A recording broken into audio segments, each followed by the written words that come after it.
আসসালামু আলাইকুম। আপনি যদি এই ভিডিওটি কমপ্লিটলি দেখেন তাহলে গ্রামীণফোন, রবি, এয়ারটেল, বাংলালিংক যে কোনো অপারেটরের রোমিং সার্ভিসটি অন করে নিতে পারবেন। রোমিং সার্ভিস অন করার দেখানোর আগে আমি একটি ইনফরমেশন দেই রোমিং সার্ভিস কেন আপনার প্রয়োজন। যারা প্রবাসী রয়েছেন তাদের Bangladeshi bank account, mobile banking যেমন বিকাশ, নগদ ইত্যাদি এসব কন্ট্রোল করার জন্য আপনার হাতের মোবাইল ফোন দিয়ে যদি কন্ট্রোল করতে চান তাহলে অবশ্যই আপনার রোমিং সার্ভিসটি প্রয়োজন হবে। যদি আপনার রোমিং সার্ভিস অন না করে থাকেন, যদি আপনার ব্যাংক অ্যাকাউন্ট দরকার হয়, আপনার সিমে রোমিং সার্ভিস অন করে আপনি ব্যাংক অ্যাকাউন্টও তৈরি করে নিতে পারবেন। তো এই হলো রোমিং সার্ভিসের কিছু বেনিফিট। এবং আরেকটি বেনিফিট হলো যারা হজে যান, হজে যাওয়ার জন্য ইমার্জেন্সি ফোন নাম্বার দরকার হয়, ওখানে গিয়ে সিম কিনতে অনেক লেট হয়, মাঝখানে অনেক যোগাযোগ করার জন্য প্রয়োজন হতে পারে। তো আপনি যদি বাংলাদেশি সিমটি রোমিং করে নিয়ে যেতে চান তাহলে যে কোনো সময় যে কোনো টাইমে আপনি নিজের সিমের ফোন নাম্বার দিয়ে বাংলাদেশে যোগাযোগ করতে পারবেন। তো রোমিং সার্ভিসের অনেক বেনিফিট রয়েছে। যারা প্রবাসী রয়েছেন তাদের জন্য মাস্ট ইম্পর্টেন্ট এই রোমিং সার্ভিসটি। তো এখন চলুন দেখিয়ে দিই কিভাবে রোমিং সার্ভিসটি অন করবেন।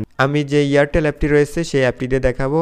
সেম প্রসেসে আপনি যে কোনো গ্রামীণফোন, বাংলালিংক, রবি যে কোনো অপারেটরের সেম প্রসেসে আপনি রোমিং সার্ভিসটি অন করতে পারবেন।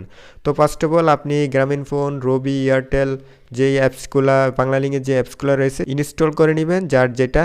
তো ইনস্টল করার পর ওপেন করবেন, তারপর আপনার সিম নাম্বার দিয়ে অ্যাপটি লগ ইন করে নিতে হবে। তারপর একটি সার্চ আইকন পাবেন, আপনার সবগুলো অ্যাপসে একটি সার্চ আইকন পাবেন, এখানে কোনায় দেওয়া আছে। তো এই সার্চ আইকনে ট্যাপ করতে হবে আপনার, তারপরে এখানে টাইপ করতে হবে রোমিং। এখানে দেখুন আরও দেওয়ার পর এখানে রোমিং অপশন শো করছে। তো জাস্ট এখানে আপনারও শো করবে, আপনার যে কোনো অপারেটর হোক। তো রোমিংয়ে ট্যাপ করে দিতে হবে, তারপর এরকম ইন্টারফেস পাবেন। তো অন্যান্য ক্ষেত্রে অন্যান্য অপারেটর আরেকটু ভিন্ন ইন্টারফেস পেতে পারেন, বাট এরকম ইন্টারফেস পাবেন। তারপরে অ্যাক্টিভ নাও এখানে ট্যাপ করে দিতে হবে। তারপর আপনার একটি পাসপোর্ট লাগবে এবং পাসপোর্টের মেয়াদ এবং দেশের কান্ট্রি বাংলাদেশে সিলেক্ট থাকতে হবে এবং একটি ইমেল লাগবে। এই কয়েকটি থাকলে আপনি রোমিং সার্ভিসটি অন করে নিতে পারবেন। তারপর প্রসেসে এগুলা পূরণ করার পর প্রসেসে ট্যাপ করে দিবেন। তারপর আপনি কত ডলার এখানে রিসার্চ করতে চান অ্যাক্টিভ করার জন্য। ফার্স্ট অফ অল এয়ারটেল এবং রবিতে $10 আপনার রিসার্চ করতে হবে, আর গ্রামীণফোন, বাংলালিংকে $5, $2, $1 যা রিসার্চ করতে চান সেটাই করতে পারবেন। বাট রবি এয়ারটেলে আপনাকে কমপক্ষে $10 রিসার্চ করতে হবে। তো আমি 10 সিলেক্ট করে দিলাম। তারপর অ্যালাউ রবি আজিয়াটার লিমিটেড এখানে চেকবক্স আছে, চেকবক্সে ক্লিক করে দিবেন। তারপর অ্যাক্টিভ রোমিং এখানে ট্যাপ করে দিতে হবে।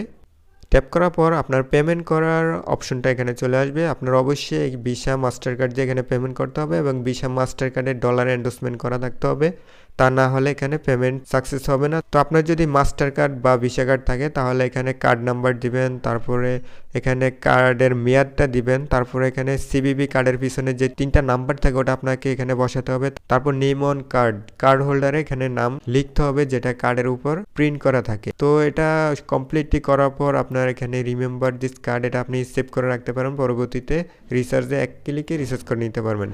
তো আপনার কার্ড বসানোর পর এখানে আপনার পে USD10 এখানে ট্যাপ করলে আপনার পেমেন্টটি সাবমিট হয়ে যাবে এবং সাকসেস হবে, আপনার $10 রিচার্জ হয়ে যাবে। তারপর আপনার রোমিং সার্ভিসটি অন হয়ে যাবে। তো এখানে কথা হলো আপনার যদি মাস্টার কার্ড বা ভিসা কার্ড না থাকে আমাদের মাধ্যমে আপনি রোমিং সার্ভিসটি অন করে নিতে পারবেন। আমাদের রয়েছে ভিসা মাল্টিকারেন্সি সিম ডেবিট কার্ড, যেটাতে আমাদের পাসপোর্ট এন্ডোর্সমেন্ট করা রয়েছে। আপনারা চাইলে আমার মাধ্যমে আপনার রোমিং সার্ভিসটি অন করে নিতে পারবেন পেমেন্টের মাধ্যমে। রোমিং সার্ভিসটি অন করতে চান তাহলে মাস্ট বি আমাদের সাথে যোগাযোগ করবেন। ধন্যবাদ।